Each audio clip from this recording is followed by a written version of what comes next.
আসসালামু আলাইকুম। আমি মোহাম্মদ আসাদুজ্জামান, প্রধান শিক্ষক, ভারপ্রাপ্ত, মৌগুরি উচ্চ বিদ্যালয়, কালুখালী, রাজবাড়ী। 18তম শিক্ষক নিবন্ধন পরীক্ষায়, চূড়ান্ত পরীক্ষায় বা চূড়ান্ত রেজাল্টে যারা উত্তীর্ণ হয়েছেন এবং যারা এই ষষ্ঠ গণবিজ্ঞপ্তি, সামনে যে ষষ্ঠ গণবিজ্ঞপ্তি হবে সেটায় আবেদন করতে আগ্রহী বা প্রত্যাশী, তাদের উদ্দেশ্যে মূলত আমার এই ভিডিওটা করা। তো ষষ্ঠ গণবিজ্ঞপ্তিতে আবেদন প্রত্যাশীদের কাছে আমি যে মেসেজটা দিতে চাচ্ছি সেটি হচ্ছে, যাদের একাডেমিক সার্টিফিকেটের সঙ্গে এনআইডি কার্ডের, তার নিজের এনআইডি কার্ডের যদি কোনো ভুল থাকে, সেটা হোক নামের বানানে ভুল, অক্ষরগত ভুল, অথবা জন্ম তারিখের ভুল, পিতামাতার নামের ক্ষেত্রে ভুল, মানে এনআইডি কার্ডের সঙ্গে যদি তার আপনাদের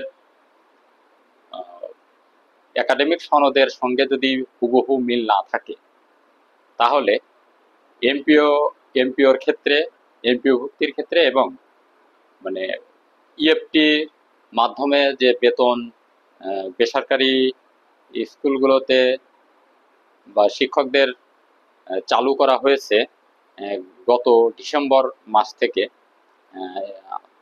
সেটা চলমান আছে। আর ইএফটির ক্ষেত্রে এবং এমপিও ভুক্তির ক্ষেত্রে আপনার এনআইডি কার্ডের সঙ্গে যদি একাডেমিক সনদের হুবহু মিল না থাকে, সেই ক্ষেত্রে আপনার সমস্যা হবে ইএফটিতে বেতন পেতে। এ কারণে যেহেতু আপনাদের হাতে এখন সময় আছে, আপনারা যেটা করতে পারেন সেটা হচ্ছে একাডেমিক সনদের সঙ্গে হুবহু মিল করে আপনার এনআইডি কার্ডটা ঠিক করে নেবেন। আর যাদের ঠিক আছে তাদের তো আর সমস্যা নাই, ঠিক করার কোনো প্রয়োজন নেই।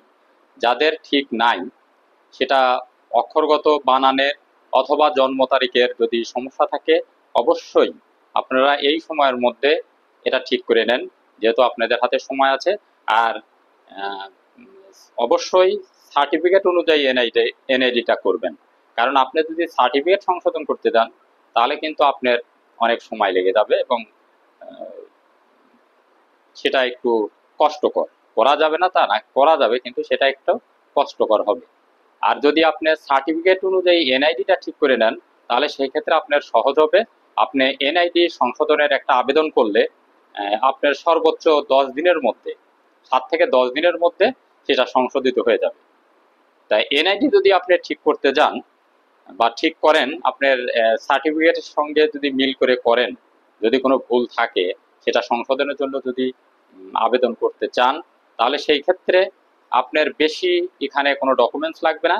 শুধুমাত্র এসএসসি অথবা এইচএসসির সনদের কপি, আর হচ্ছে অনলাইন জন্ম নিবন্ধনের কপি, এই দুইটা ডকুমেন্টস যদি আপনি এনআইডি সংশোধনের সময় আপলোড করেন, তাহলে দেখবেন যে আপনার 7 থেকে 10 দিনের মধ্যে আপনার ফাইলটি অ্যাপ্রুভ হবে এবং আবেদনটি সংশোধিত হয়ে যাবে।